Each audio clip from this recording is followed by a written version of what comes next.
Dikisahkan seorang murid kelas 4 SD yang sejak kecil nilainya tidak pernah lebih dari 60. Ayahnya selalu menekannya agar dia bisa mencapai lebih dari nilainya. Ibunya juga sering membandingkannya dengan teman-temannya, saudaranya, dan juga kerabatnya.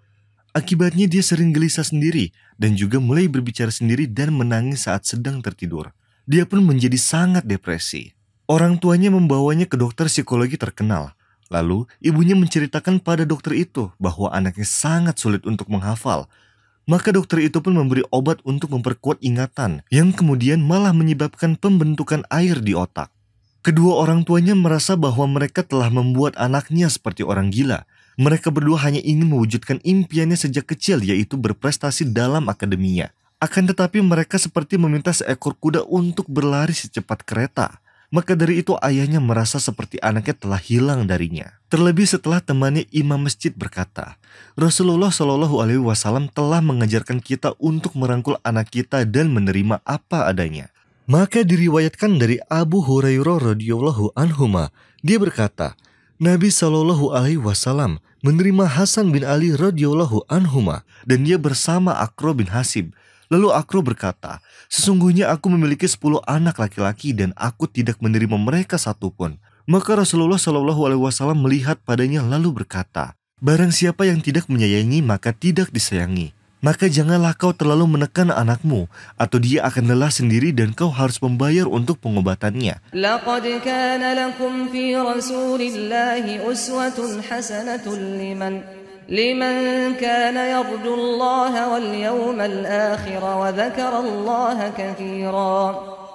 Anak-anakmu adalah rezeki dari Allah, maka terimalah rezekimu, anak-anakmu dengan ridho dan berjuanglah dalam mendidik mereka seperti yang Allah ridhoi. Dan yakinlah bahwa rezeki mereka ditanggung Allah, dan ini adalah kehidupan yang hanya satu kali. Maka bersenang-senanglah dengan anak-anakmu dan terimalah mereka dengan segala keadaannya.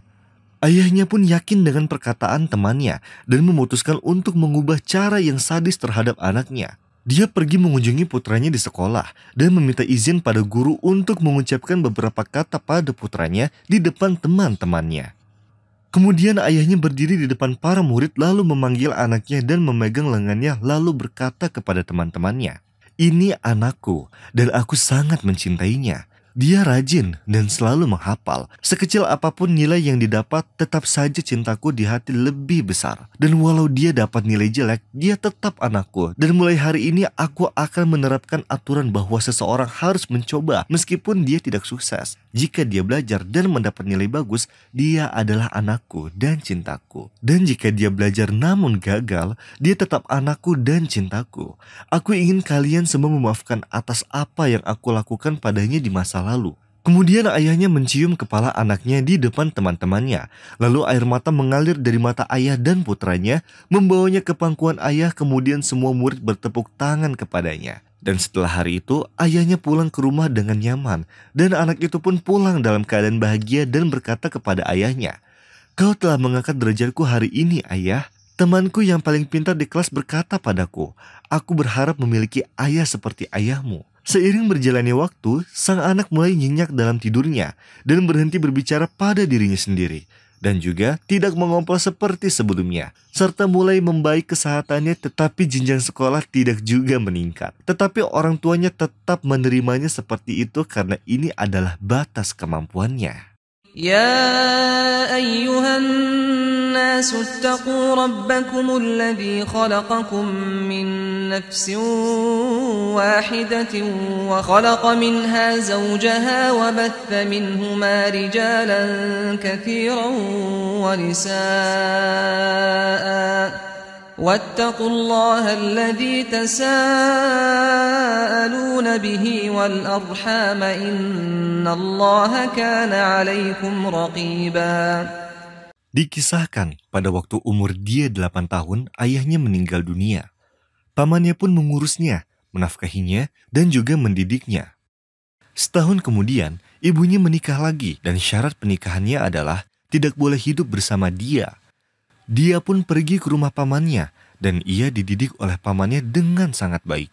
Ia diajarkan tentang ilmu agama dan dia juga mulai menghafal Al-Quran.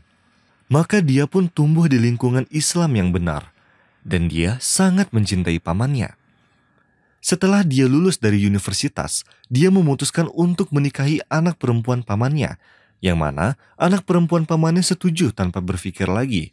Dia adalah perempuan yang paling mengetahui akhlaknya dia dan kecintaan dia pada pamannya, ditambah lagi selalu berbakti pada ibunya. Setelah 2 tahun menikah, istrinya belum pernah hamil. Maka pergilah dia dan istrinya ke rumah sakit untuk melakukan pemeriksaan. Dia masuk terlebih dahulu ke ruang dokter dan mengetahui duluan tentang hasilnya. Lalu ia melihat bahwa sebab kemandulannya berasal dari istrinya, sedangkan dia sehat. Dia pun tersenyum dan melihat lagi hasilnya lalu memuji Allah Azza wa Jalla. Dia berkata pada dokter, "Aku akan memanggil istriku, tetapi aku ingin kau mengatakan bahwa akulah aibnya dan bukan istriku." Setelah membujuk, dokter pun setuju. Dia pun pergi dan datang lagi dengan istrinya dari ruang tunggu wanita, lalu mereka masuk ke ruang dokter, yang mana dokter memberitahu bahwa sebab tidak hamilnya adalah dia, dan dia membutuhkan terapi yang lama. Maka terlihatlah kesedihan pada pasangan itu, akan tetapi mereka ridho dengan ketetapan Allah dan takdirnya. Berjalanlah 4 tahun dan pasangan itu tetap sabar, sampai istrinya berkata, "Wahai dia, aku sudah bersamamu selama 6 tahun, dan sekarang aku ingin talak. Aku ingin menikah dan melihat anak-anakku. Maka ini adalah tahun terakhir kita." Dia pun setuju dan ia hanya berharap besar pada Allah. وعاشروهن بالمعروف فإن كرهتموهن فعسى أن